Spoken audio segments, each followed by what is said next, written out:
Hey, Pastor Steve Waldron. I hope you're having a great day or night in Jesus. Thank you so much for being with us. Join us at New Life of Albany, 1200 Cordial Road sometime, Albany, Georgia. Love to see you. Check out our other videos too and subscribe to the channel. We're going to be looking at the Julia E. Smith Parker translation. This is part of a look, trying to go through every English Bible, at least just give a little review of it. I've done a review sometime back on this, but then I'm doing another one on each one of these for the English Bible series, and it's under Bible reviews, and it's where we do Bible comparisons, Bible reviews, study Bibles. We've got several hundred on there. Also, managing editor of the Premier Study Bible. Check that out. And the new journal that comes with it. We're on the second edition of that. God bless. Love you. Thanks for all that supported that. So the Julia E. Smith Parker translation was done in 1876 using the Masoretic text, Textus Receptus. She was Congregationalist. Let's use just a little bit more about this. The Julia Evelina Smith Parker translation. We used to have a lady named Evelina at our church. It's considered the first complete translation of the Bible into English by a woman. As of 2017, even though I'm fixing to do a Biblical Archaeology Today podcast, and you ought to check out that whole series, on a female scribe, if I'm not mistaken. I think I'll get to that anyhow. As of 2017, she is still the only woman to have translated the entire Bible unaided. The Bible was titled the Holy Bible, containing the Old and New Testaments, translated literally from the original tongues, published in 1876. So here's a little bit about her. This is all from Wikipedia. Julia E. Smith, 1792 to 1886, of Glastonbury, Connecticut.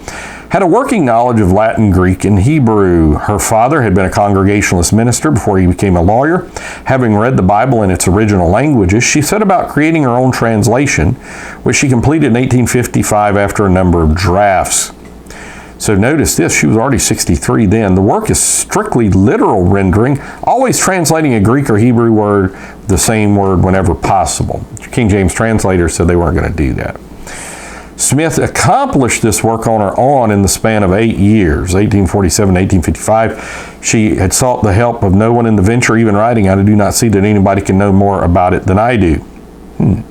Smith wanted to be as literal as possible, partially as a result of a failed end-of-the-world prediction by William Miller, which claimed to be based on biblical text. That's where these Seventh-day Adventists come from. Smith believed this failure stemmed from straying from the original languages of the Bible, and she set about to create a better translation. Smith's, and Alexander Campbell's kind of doing something like this at the time too. Smith's insistence on complete literalness, plus an effort to translate each original word with the same English word, combined with an odd notion of Hebrew tenses, often translating the Hebrew imperfect tense with the English future tense, resulted in a translation that some regard as mechanical and often nonsensical. One notable feature of this translation was the prominent use of the divine name Jehovah throughout the Old Testament. So here's an example, Jeremiah 22:23. Think you might like this. Thou dwelling in Lebanon, building as nest in the cedars, how being compassionated in pangs, coming to see the pain as in her bringing forth. I'm going to try to read that again. Thou dwelling in Lebanon, building as nest in the cedars, how being compassionated. I do like the word compassionated, by the way. In pangs, coming to thee, the pain as in her bringing forth. All right, so she began her translation at 47, 1855 finished. The New Testament was published in 1881, same time as the Revised Version. Old Testament 1884, beating the Revised Version by 1 year, I think, and vice versa. The Apocrypha in 1894. In 1876, at 84 years of age, some 21 years after completing her work, she finally sought publication. The publication cost $4,000 and personally funded by Julia and her sister Abby Smith. 1,000 copies printed were offered for $250 each, but her household auction in 1884 sold about 50 remaining copies. The translation was one of only a few contemporary English translations out of the original languages available to the English reader until the publication of the Revised Version. This makes it an invaluable Bible for its period. The translation fell into obscurity as it was for the most part too literal and lacked any flow.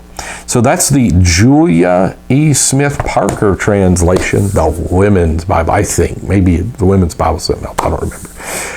God bless. Thanks for being with us. Subscribe, hit the bell notification, join us daily, check out our services, go to our Facebook page, check out Biblical Archaeology Today with Steve Waldron on Anchor and Spotify. God bless. Love you. Bye.